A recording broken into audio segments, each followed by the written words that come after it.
Hello, my dear friends. Welcome back to English with Sham sir. I'm Sham sir talking to you. You are watching the editorial analysis of August 22nd, the Hindu newspaper, article number 1. And before I start this video, ఒక విషయం క్లియర్గా చెప్తాను. అందరికీ అర్థం అవ్వడానికి ఈజీగా ఉండడానికి నేను ఈ వీడియో కంప్లీట్ తెలుగులో ఎక్స్ప్లెయిన్ చేయబోతున్నాను. నెంబర్ 2, ఎడిటోరియల్ అనాలిసిస్ అసలు ఎందుకు చదవాలి, ఎందుకు వీడియోస్ చూడాలి అంటే మనం రేపు పొద్దున్న రాయబోయే కాంపిటేటివ్ ఎగ్జామ్స్లో కాంప్రహెండింగ్ స్కిల్స్ చాలా ఇంపార్టెంట్. అంటే ఒక పారాగ్రాఫ్ ఇచ్చినప్పుడు దాన్ని చదివి అర్థం చేసుకోగలగాలి. జంబుల్ స్టేట్మెంట్స్ని కరెక్ట్ సీక్వెన్స్లో అరేంజ్ చేయాలంటే మనకు ఆ సెంటెన్సెస్ అర్థం అవ్వాలి. క్లోజ్ టెస్ట్లో కొన్నిసార్లు సెంటెన్సెస్ అర్థమైతే కానీ ఆన్సర్ రాదు. అంటే చాలాసార్లు ఇంగ్లీష్ క్వశ్చన్ పేపర్లో సెంటెన్సెస్ చదివి అర్థం చేసుకోవడం అనేది చాలా important. That's the reason in today's competitive world, many students must improve their understanding skills. మరి ఆ అండర్స్టాండింగ్ స్కిల్స్ ఎలా ఇంప్రూవ్ అవుతాయంటే రీడింగ్ స్కిల్స్ ఇంప్రూవ్ అవ్వాలి, రీడింగ్ హ్యాబిట్ డెవలప్ చేసుకోవాలి. ఓకేనా? దానికి కొంత హెల్ప్ అవుతుంది నేను చేస్తున్న editorial analysis program. My only suggestion is friends, మీరు ఈ వీడియో చూడండి. నేను ప్రతి సెంటెన్స్ సింపుల్గా ఎక్స్ప్లెయిన్ చేస్తాను, మీరు వినండి, అర్థం చేసుకోండి. బట్ వీడియో చూడడం కంప్లీట్ అయిన తర్వాత ఈ ఆర్టికల్ మీరు చదవండి. ఈ ఆర్టికలే కాదు, ఇలాంటి మంచి ఆర్టికల్స్ ఈరోజు హిందూ పేపర్లో చాలా వచ్చాయి, అవన్నీ కూడా చదవండి. రెగ్యులర్గా న్యూస్ పేపర్ రీడింగ్ చేయండి, రీడింగ్ స్కిల్స్ ఇంప్రూవ్ చేసుకోండి. అప్పుడు ఆటోమేటిక్గా అండర్స్టాండింగ్ స్కిల్స్ కూడా ఇంప్రూవ్ అయిపోతాయి. అస్సలు లేట్ చేయదు, ఎడిటోరియల్ అనాలిసిస్లోకి వెళ్ళిపోదాం. మనం చూస్తున్న ఈ ఆర్టికల్ నెంబర్ 1 లాఫేర్ పాలిటిక్స్ అనే పేరుతో వచ్చింది. Number 1, is this article easy, moderate, difficult? I can call this article easy to moderate level. Number 2, ఈ ఆర్టికల్లో వొకాబులరీ ఏమైనా కష్టంగా ఉన్నాయా? ఎక్కువ లేవు, బట్ ఒక 5-6 వొకాబులరీ తెలియకపోవచ్చు చాలామందికి. అవి తెలియకపోవడం వల్ల ఆర్టికల్ అర్థం కాకపోవచ్చు. నెంబర్ 3, ఈ ఆర్టికల్ వల్ల కాంపిటేటివ్ ఎగ్జామ్స్కి ఏదైనా ఉపయోగం ఉందా? Of course. ఈ ఆర్టికల్ ఎంత బాగుందంటే, ఎంత ఇంపార్టెంట్ ఆర్టికల్ అంటే, రేపు మనం రాయబోయే బ్యాంకింగ్ ఎగ్జామ్స్లో కానీ, CGL ఎగ్జామ్స్లో కానీ, ఇంకేదైనా ఎగ్జామ్లో ఈ ఆర్టికల్లో ఉన్న సెంటెన్సెస్ మనకి స్పాటింగ్ ది ఎర్రర్ రావచ్చు, జంబుల్ స్టేట్మెంట్స్ రావచ్చు, డైరెక్ట్ ఇదే ఆర్టికల్ ప్యాసేజ్లా కూడా అడగచ్చు. కాబట్టి దిస్ ఆర్టికల్ ఈజ్ ఇంపార్టెంట్.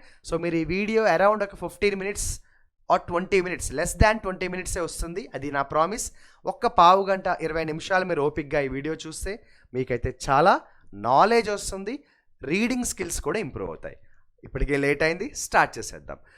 నేను ఈ ఆర్టికల్ దేని గురించో చెప్తాను, అప్పుడు మీరు ఇంకా ఈజీగా అర్థం చేసుకోగలరు.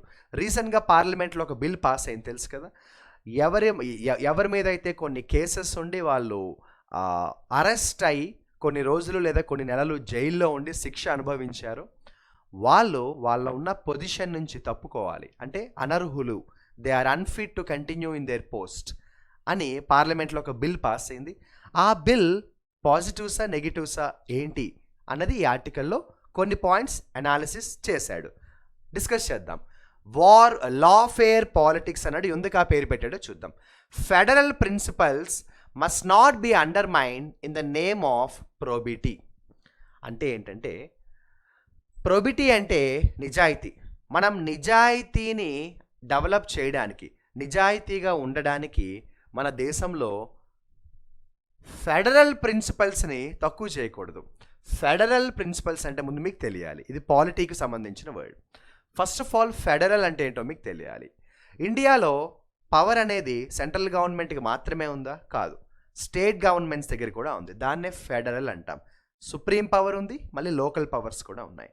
సో ఏమన్నాడంటే, నువ్వు ఈ బిల్ ఎందుకు పాస్ చేసావు? నిజాయితీని కాపాడుకోవడానికి. కానీ ఆ ప్రాసెస్లో భారతదేశం నమ్మే ఫెడరల్ ప్రిన్సిపల్స్ని పాడు చేయకు అని సజెషన్ ఇచ్చాడు ఈ ఆర్టికల్లో. ఇక మ్యాటర్లోకి వెళ్ళిపోదాం. నేను ఒక్కొక్క సెంటెన్స్ చదువుతూ ఎక్స్ప్లెయిన్ చేస్తా, ఈజీగా ఎక్స్ప్లెయిన్ చేస్తాను, ఓకేనా? జస్ట్ మీరు అలా వినండి చాలు. 3 bills, including one for a constitutional amendment, introduced hurriedly by the center towards the end of the parliament session, are purportedly meant to improve probity and accountability for the prime minister, CM and ministers. ఈ మధ్య కాలంలో మనకి తెలుసు, పార్లమెంట్లో 3 bills అయితే introduce చేశారు, అందులో ఒకటి అమెండ్మెంట్ బిల్.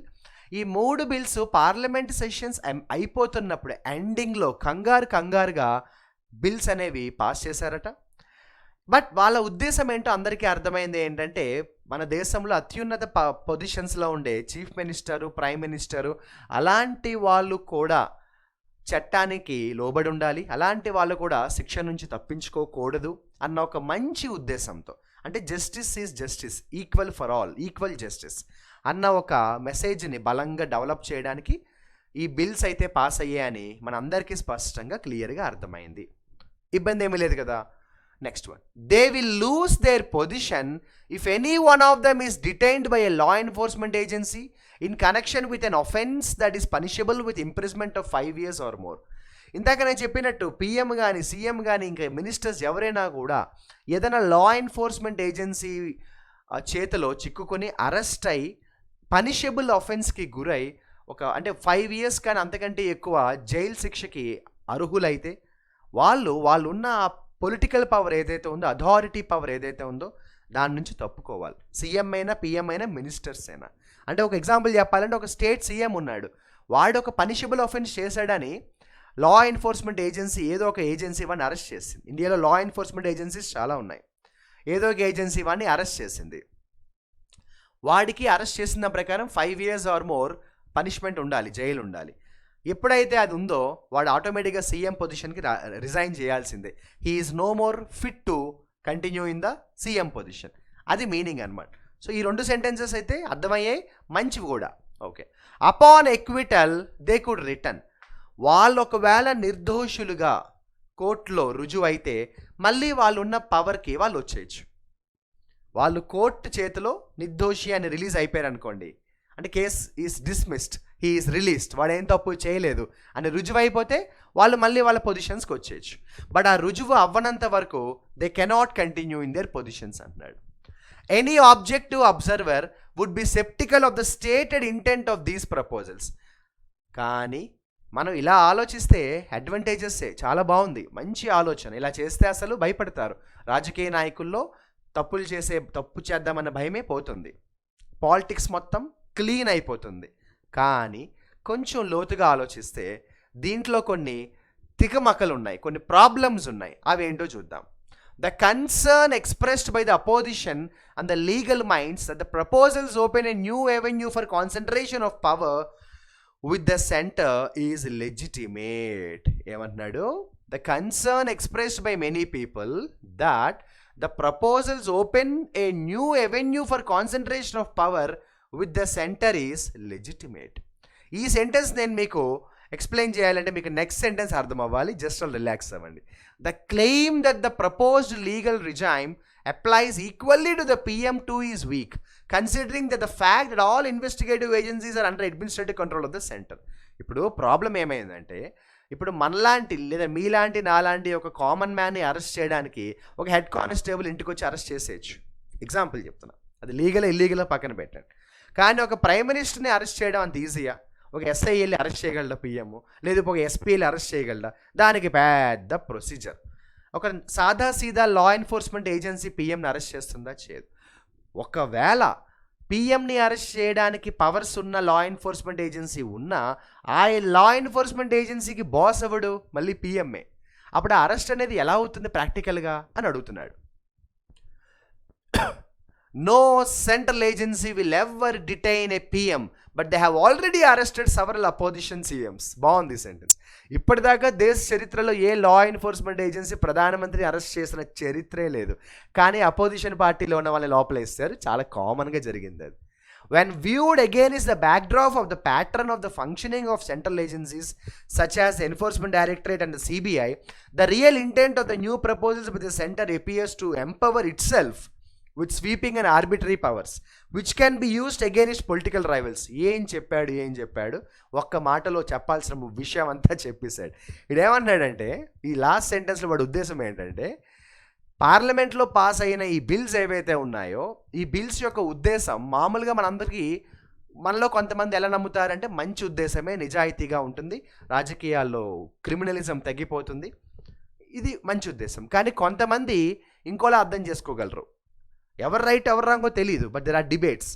ఇంకొక యాంగిల్ ఉంది ఇందులో. ఏంటంటే, ఎన్ని కబుర్లు చెప్పినా ఒక ప్రైమ్ మినిస్టర్ని కానీ చీఫ్ మినిస్టర్ని కానీ పవర్లో ఉన్న వాళ్ళని అరెస్ట్ చేయడం అనేది జరగదు. ఎందుకంటే అరెస్ట్ చేసే ఏజెన్సీసే వీళ్ళ చెప్పు చేతల్లో ఉంటాయి. అంటే ఇప్పుడు ఈ బిల్స్ పాస్ అవ్వడం వల్ల ఎవరికి బెనిఫిట్ అంటే ఎవరైతే ప్రస్తుతం రూలింగ్ పార్టీలో ఉన్నారో, పవర్లో ఉన్నారో వాళ్ళకే బెనిఫిట్. అంటే వాళ్ళ చేతిలో పవర్స్ ఇంకా 100% ఎక్కువ అయిపోయాయి. అపోజిషన్ పార్టీ వల్ల లోపలేసేస్తారు. That is what he's saying. ఓకేనా? ఇప్పుడు నేను మీకు పైకి వస్తాను. The concern expressed by these people that proposals open a new avenue for concentration of power with the centre is legitimate. ఇప్పుడు ఏమైంది, అంతకుముందు అధికారంలో ఉన్న ఏదైనా గవర్నమెంట్ అపోజిషన్ పార్టీ మళ్ళీ లోపల వేయాలంటే ఇల్లీగల్గా వేయాల్సి వచ్చేది. తర్వాత కోర్టుకి వెళ్ళి ఆ కోర్టులో వాడు గెలుచుకుని, కోర్టు ఏమో లేదు మీరు వాడిని అనవసరంగా అరెస్ట్ చేశారు అంటే, లేదు సార్ సారీ సార్ అని చెప్పేశారు. ఇప్పుడు అలా కాదు, లీగల్ అయిపోయింది. అంటే అంతకుముందు ఇల్లీగల్గా పవర్ మిస్యూజ్ జరిగేది, ఇప్పుడు అదే పవర్ మిస్యూజ్ లీగల్గా జరిగే ఛాన్స్ ఉంది. ఓకేనా? రైట్. సో ఫస్ట్ పారాగ్రాఫ్లో మహా అయితే గట్టిగా చెప్పాలంటే 5 సెంటెన్స్లు కూడా లేవు. ఫస్ట్ సెంటెన్స్ ఏమన్నాడు, పార్లమెంట్లో 3 బిల్స్ పాస్ అయ్యి ఆ 3 బిల్స్ ప్రకారం ఎంతటి పెద్దవాడైనా అరెస్ట్ అవ్వాల్సిందే, అరెస్ట్ అయితే వాడి పోస్ట్కి రాజీనామా చేయాల్సిందే. At the same time law enforcement agencies ఎవరినైతే అరెస్ట్ చేశాయో వాడు మళ్ళీ ఒకవేళగా నిర్దోషిగా రుజువు చేసుకుంటే భవిష్యత్తులో he can contest, he will get back his ministry. అయితే ప్రాబ్లం ఏంటంటే ఈ బిల్లు వెనక మంచి ఉద్దేశాలు ఉన్నా కూడా there are a few negative consequences. దీనివల్ల ఆల్రెడీ రూలింగ్ పార్టీలో ఉన్న రూలింగ్లో ఉన్న పార్టీ ఏం చేస్తుంది, వాళ్ళ పవర్ని మిస్యూజ్ చేసే ఛాన్సెస్ ఎక్కువ ఉంటాయి. అదే విషయాన్ని 2-3 రకాలుగా చెప్పాడు. బికాజ్ ప్రాక్టికల్గా మాడుకోవాలంటే పవర్లో ఉన్న సీఎంని, పవర్లో ఉన్న పీఎంని ఎవరు అరెస్ట్ చేస్తారు? అరెస్ట్ చేసే వాళ్ళు బాసే వీలు కదా, బాస్ని ఎవరు అరెస్ట్ చేస్తారు? Next passage, the police are eager to arrest. పోలీసులకి ఏం పోయింది, వాళ్ళకి అరెస్ట్ చేయమంటే చేసేస్తారు, వాళ్ళకి ఆర్డర్స్ వస్తే వెళ్ళిపోయి అరెస్ట్ చేస్తారు, వాళ్ళకేం ప్రాబ్లం లేదు. The increasing difficulty in obtaining bail due to harsh provisions in laws such as the Prevention of Money Laundering Act, Unlawful Prevention Act, as well as judicial defendants in granting bails is making liberty disturbingly dispensable. Problem ఏమైందంటే పోలీసులకు పోయేది ఏముంది, arrest చేయమంటే arrest చేసేస్తారు. కానీ మామూలుగానే ఇండియాలో ఈ మధ్యకాలంలో మీకు తెలుసు కొన్ని చట్టాలు చాలా సెన్సిటివ్ ఉన్నాయి. అంటే మనీ లాండరింగ్ యాక్ట్లో అరెస్ట్ అయిన వాటికి బెయిల్ రావడం చాలా కష్టం. అలాగే ఇందాక నేను చెప్పినట్టు unlawful activities prevention act, UPA, అలాంటి యాక్ట్స్లో అలాంటి కేసెస్లో ఇరుక్కున్న వాళ్ళకి బెయిల్ రావడం చాలా కష్టం. ఇప్పుడు దానివల్ల ఏమవుతుందంటే రూలింగ్ పార్టీలో ఉన్న గవర్నమెంట్ అపోజిషన్ పార్టీలో ఉన్న మినిస్టర్ని ఇలాంటి చట్టాల్లో, ఇలాంటి కేసుల్లో లోపలేసింది అనుకోండి, వాడు తప్పు చేయలేదని ప్రూవ్ చేసుకోవడం పక్కన పెట్టండి, ముందు వాడికి అసలు బెయిల్ రాదు. పవర్లో ఒక మినిస్టర్, ఒక ఎమ్మెల్యే ఉన్నాడు, ఓడిపోయిన పార్టీ ఎమ్మెల్యే అవ్వచ్చు కానీ వాడు ఎమ్మెల్యే కదా, ఎమ్మెల్యే జైల్లో ఉంటే ఆ ఊర్లో పనులు ఏమవుతాయి, ఆ ఊర్లో వాడంటే నమ్మకం ఏముంటుంది, ఎన్ని సంతకాలు పెట్టాలి వాడు. అప్పుడు దానివల్ల ఇంకో ప్రాబ్లం ఉంటుంది, వాడు జైల్లో కూర్చొని స్టార్ట్ చేయాలి వాడి గవర్నమెంటల్ లేదంటే వాడి పరిపాలన అంతా కూడా. సో ఇండియాలో నాన్ బెయిలబుల్ కేసెస్ చాలా ఉన్నాయి. ఇలాంటి టైంలో ఇప్పుడు ఇలాంటి బిల్స్ వస్తే పవర్ ఇంకా మిస్యూజ్ అయ్యే ఛాన్స్ ఉంటుంది కదా. ఆల్రెడీ ఇండియాలో జ్యుడిషియల్ డిఫిడెన్స్ ఎక్కువ, అంటే జ్యుడిషియరీ సిస్టంలో చాలా అవకతవకలు ఉన్నాయి, మైనస్ పాయింట్స్ ఉన్నాయి. Corruption is dangerous for a society but combating it cannot be at the cost of principle justice. 1 second.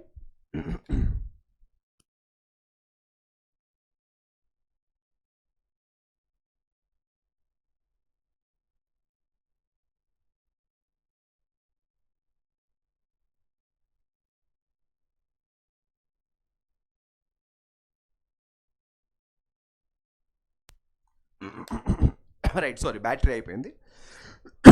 Sorry. ఈ మాట ఎంత గొప్ప మాట అంటే, ఎంత దారుణంగా ఒక మాట అన్నాడంటే ఈ ఆర్టికల్ రాసిన వాడు, corruption is dangerous for a society. ఒప్పుకుంటాము, దేశంలో కరప్షన్ అనేది చాలా ప్రమాదకరం, దాన్ని ఎప్పుడు ఎంకరేజ్ చేయకూడదు. కానీ కరప్షన్ని తగ్గించాలి, అవినీతిని తగ్గించాలి, నీతిని పెంచాలి, విలువలను పెంచాలి. అలాంటి ప్రయత్నాల్లో నువ్వు ప్రిన్సిపల్స్ ఆఫ్ జస్టిస్ని తక్కువ అంచనా వేయకూడదు కదా. నేను చెప్పినట్టు కరప్షన్ని తీసేయాలి అన్న ప్రాసెస్లో ప్రిన్సిపల్ ఆఫ్ జస్టిస్ని నెగ్లెక్ట్ చేయకూడదు. Corruption prosecutions have attained an unmistakable political character in recent years. ఏమన్నాడు? Corruption prosecutions have attained unmistakable political character. ఈ మధ్య కాలంలో కరప్షన్ విషయంలో ఏవైతే అరెస్టులు జరిగాయో వాటి వెనక రాజకీయ ఒత్తిళ్ళు, రాజకీయ ప్రభావం ఉంది అన్నది మనందరికీ తెలుసు. ఈ మధ్యకాలంలో అది కామన్ అయిపోయింది. The pattern of an individual being a target of investigation when in the opposition, but no longer once he or she switches sides to the BJP is noticeable. ఒరే వీడు ఎక్కడ మొహమాట పడలేదురా, ఈ ఆర్టికల్ రాసిన వాడికి అసలు భయమే లేదు, కొంచెం కూడా మొహమాటం లేదు, మరి ఓపెన్గా చెప్తాడు. వీడు ఏమన్నాడంటే, ఈ మధ్య కాలంలో ఒక కామన్ ట్రెండ్ మనందరం చూసాం. ఎవడైనా ఒక అపోజిషన్ పార్టీలో ఉన్నవాడు అరెస్ట్ అయ్యాడు అనుకోండి, తప్పు చేశాడని, వాడు వెంటనే బెయిల్ వచ్చిన తర్వాత బీజేపీలో జాయిన్ అయిపోయాడు అనుకోండి, వాడి కేసు క్యాన్సిల్ అయిపోతుంది అన్నది ఈ మధ్యకాలంలో చాలా కామన్ అయిపోయింది. వీడు ఏకంగా బీజేపీ అని మొహమాట లేకుండా వాడిస్తాడు. ఓకేనా, రూలింగ్ పార్టీ అని కూడా కాదు, బీజేపీ అనేస్తాడు, మెన్షన్ చేస్తాడు వీడు. అంటే తప్పు చేయని వాడు బీజేపీలో జాయిన్ అయితే, తప్పు చేసిన వాడు బీజేపీలో జాయిన్ అయితే ఇంకా అది తప్పు ఉండదు, వాడి మీద కేసు ఉండదు అని ఈ మధ్యన బాగా ట్రెండ్ పెరిగిందంట. If the new proposals are enacted into law, an elected official can be removed from office by mere police action and without a fair trial, not to mention a judicial conviction. అంటే ఇప్పుడు ఏమైపోయిందంటే, అధికారంలో ఉన్నవాడు ఎవడైనా, for example ఒక MLA ఉన్నాడు, లేదా MLC ఉన్నాడు, లేదంటే అపోజిషన్ పార్టీ లీడర్ ఉన్నాడు, వాడు తప్పు చేశాడా లేదా అన్నది మనం చెప్పలేం కదా, అది కోర్టు చెప్పాలి. కానీ కోర్టు చెప్పేలోగా పోలీసులు వీని ముందు అరెస్ట్ చేసేస్తారు. ఎప్పుడైతే పోలీసులు వీని ముందు అరెస్ట్ చేసి రిమాండ్లో వేస్తారో ఫస్ట్ ఏమవుతుంది, ఇప్పుడు కోర్టులో అన్నీ కూడా, ఇప్పుడు నేను తప్పు చేయలేదు అని ప్రూవ్ చేసుకోవడానికైనా టైం కావాలి కదా ఎవరికైనా, because court doesn't need emotions, court needs evidence. తప్పు చేయడానికి ఎంత క్లియర్ ఎవిడెన్స్ కావాలో, తప్పు చేయలేదని చెప్పుకోవడానికి కూడా ఎవిడెన్స్ కావాలి కదా, దేనికైనా టైం పడుతుంది కదా. ఇప్పుడు పాయింట్ ఏంటంటే, వాడు తప్పు చేశాడో లేదో తెలియనప్పుడు why should he undergo the punishment? జనరల్గా ఇండియా నమ్మే సిద్ధాంతం ఏంటి, తప్పు చేసిన 99 మంది తప్పించుకున్నా పర్వాలేదు, కానీ తప్పు చేయని ఒకడు కూడా శిక్ష అనుభవించకూడదు అనేది వి బిలీవ్ అవర్ ధర్మ, అవర్ ఇండియన్ జ్యుడిషియల్ సిస్టమ్. అంటే నేరస్తులు చాలామంది తప్పించుకున్నా శిక్ష పర్వాలేదు, కానీ ఒక అమాయకుడు మాత్రం శిక్షించబడకూడదని మన సిద్ధాంతం. ఇప్పుడు ఈ కొత్త బిల్స్ వల్ల ప్రాబ్లం ఏమొచ్చింది, తప్పు చెయ్యని వాడో చేసినవాడో మనకి తెలియదు, అది తర్వాత ఫ్యూచర్లో కోర్ట్ ఇన్వెస్టిగేషన్లో తెలుస్తుంది, ట్రయల్లో. కానీ ముందైతే పోలీసులు వాడిని అరెస్ట్ చేస్తారు. ఎప్పుడైతే ఇప్పుడు మరి కొత్త బిల్స్ ప్రకారం వాడిని పోలీసులు అరెస్ట్ చేసి ఇంత సోన్సో పనిష్మెంట్ అని వేస్తారో, ఇమ్మీడియట్గా జరిగేది ఏంటి, వాడుకున్న మినిస్ట్రీ పోతుంది. వాడు ఎమ్మెల్యే అనుకో, ఈజ్ నో మోర్ ఎమ్మెల్యే. అంటే మనం ఒక రకంగా చెప్పాలంటే, ఇప్పుడు తర్వాత ఫర్ ఎగ్జాంపుల్ సరే కోర్టు వాడిని నిర్దోషి అని తేల్చేసింది, అప్పుడు మళ్ళీ మినిస్ట్రీ పవర్ వస్తుందా? What is this? Ministry power పోవడం ఏంది, మళ్ళీ మినిస్ట్రీ రావడం ఏంటి? మరి తప్పు చెయ్యలేదు అన్నప్పుడు మినిస్ట్రీ పవర్ ఎందుకు పోయింది? See, when there is no guarantee whether he has made the mistake or not, we do not have the right to take his power from his hands. But ఈ బిల్స్లో అలా ఉంది, మీకు అర్థమైంది అనుకుంటున్నాను నేను అది. So considering the certainty that this will in practice only apply to the state or union territory governments, it will be also a violation of federal principles. ఏమన్నాడు, considering the certainty that this will, ఇది జరుగుతుంది ఖచ్చితంగా, only apply to state and UT governments. ఏ state గవర్నమెంట్స్లో UT ఉన్న ప్లేసెస్లో ఇది ఖచ్చితంగా జరుగుతుంది. It will also be a violation of federal principles. It is not a mere coincidence that centre is seeking to invest in state governors a veto over any and all decisions of elected legislatures. Already మనకి ఇండియాలో ఒక రచ్చర్ అవుతోంది, ఎప్పటి నుంచో ఒక గోల జరుగుతోంది చాలా స్టేట్స్లో. ఆ స్టేట్ గవర్నమెంట్స్లో ఉన్న గవర్నర్స్ ఆ స్టేట్ గవర్నమెంట్స్కి సపోర్ట్ చేయట్లేదు, బికాస్ గవర్నర్స్ అంటే ఎగ్జిక్యూటివ్లోకి వస్తారు, like I can call them prime మినిస్టర్కి సంబంధించిన వ్యక్తి గవర్నరు. స్టేట్ గవర్నమెంట్ అంటే సీఎంఓ. గవర్నర్స్కి సీఎంస్కి గొడవలు జరుగుతున్నాయని మనం రీసెంట్గా మన ఎడిటోరియల్ అనాలిసిస్లో ఒక వీడియోలో ఒక ఆర్టికల్ మనం మాట్లాడుకున్నాం కదా. ఆల్రెడీ ఆ గోల్ ఉంటే ఇప్పుడు మళ్ళీ కొత్తగా ఈ గోల్ వచ్చింది. దానివల్ల ఏమవుతుంది, ఇప్పుడు గవర్నర్స్కి ఇంకా కంట్రోల్ పెరిగిపోతుంది. The existing laws provide for the removal from office of elected officials who are convicted in cases as defined in the new proposals. ఏమన్నాడు, the existing laws provide for the removal from office of elected officials who are convicted in cases. ఈ కొత్తగా వచ్చిన proposals ప్రకారం వాళ్ళు తప్పు చేశారు లేదా తప్పు చేయలేదో తెలియకపోయినా తప్పు చేశారనే ఎలిగేషన్ వస్తే ముందు వాళ్ళ పవర్ పోతుంది. These proposals amount to holding someone guilty until proven innocent. ఎంత మంచి మాట ఇది, ఇందాక చెప్పే తెలుగులో కదా. ఈ ప్రపోజల్స్ ఇప్పుడు ఏమైపోయిందంటే, వాడు నిర్దోషిగా రుజువయ్యేంత వరకు వాడు దోషే కదా. మరి ఇప్పటిదాకా దోషి నిర్దోషి అంటాం కదా, వాడు నిర్దోషిగా రుజువయ్యేదాకా మరి దోషి కిందే. ఎందుకంటే మరి వాడి పవర్ పోయిందంటే ఇప్పుడు ఒక ఎమ్మెల్యే ఉన్నాడు, వాడు ఒక 1 year కోర్టు ట్రయల్లో ఉన్నాడు, ఆ 1 year ఎమ్మెల్యే కాదు. తర్వాత వాడు నిర్దోషిగా ప్రూవ్ అయ్యి మళ్ళీ ఎమ్మెల్యేగా వచ్చినా జనాలు ఎలా చూస్తారు, నువ్వు మళ్ళీ వచ్చేవేంటి, నువ్వు 1 year ఎమ్మెల్యే లేవు కదా అంటారు. అంటే ఎక్కడో దెర్ ఇస్ ఏ డిజానర్, ఇదిగో dishonouring the verdict of the people who elected them. మరి వాడు నిర్దోషి అయినప్పుడు 1 year పనిష్మెంట్ ఎందుకు తీసుకున్నాడు, వాడి మినిస్ట్రీ పవర్ని ఎందుకు వదులుకోవాల్సి వచ్చింది? పైగా పీపుల్ ఓటు వేసిన వ్యక్తి ఎమ్మెల్యే అయ్యాడు, లేదా ఫర్ ఎగ్జాంపుల్ సీఎం అయ్యాడు, లేదా పిఎం అయ్యాడు, ఫర్ ఎగ్జాంపుల్ ఇండైరెక్ట్ ఎలక్షన్స్లో. వాడు మరి 1 year 2 years పవర్కి దూరం అయ్యాడంటే, నేను ఎవరికైతే డెమోక్రసీలో ఓటు వేసానో వాడు సమ్ పార్లమెంట్లో పాస్ చేసిన బిల్ వల్ల లీడర్ కాదు, నేను లీడర్ అవ్వాలనుకునే వ్యక్తి నాకు లీడర్ కాదు. అప్పుడు మరి పీపుల్ డెమోక్రసీకి, ఇండియన్ డెమోక్రసీకి అది డిజానర్ కదా అంటున్నాడు. ఎంత బ్యూటిఫుల్ ఆర్టికల్ కదా. So I hope everybody understood this article. మీరు ఈ వీడియో చూడడం కంప్లీట్ అయిన తర్వాత ఈ పార్లమెంట్లో పాస్ అయిన బిల్కు సంబంధించి what is your opinion?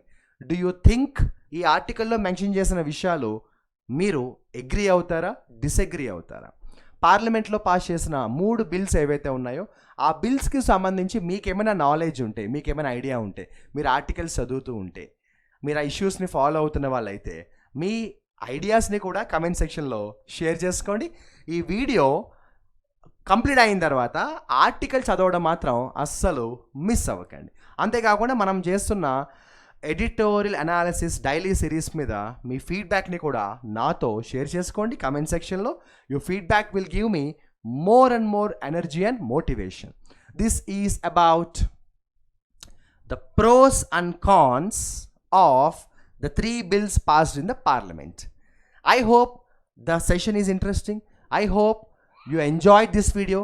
Thank you so much for watching this video. ఈ వీడియో వల్ల మీకు ఎంతో కొంత హెల్ప్ అవుతుందని జెన్యూన్గా మీరు నమ్మితే వీడియో లైక్ చేయండి, మీ ఫ్రెండ్స్ అండ్ ఫ్యామిలీ మెంబర్స్కి వీడియో షేర్ చేయండి, వాళ్ళ ఫీడ్బ్యాక్ని కూడా కమెంట్ సెక్షన్లో రాయమని చెప్పండి. అండ్ ఇలాంటి వీడియోస్ ఇంకా బెస్ట్ కంటెంట్తో నేను మీకు అందించడానికి ట్రై చేస్తూ ఉంటాను. సైనింగ్ ఆఫ్, మీ శ్యామ్ సార్.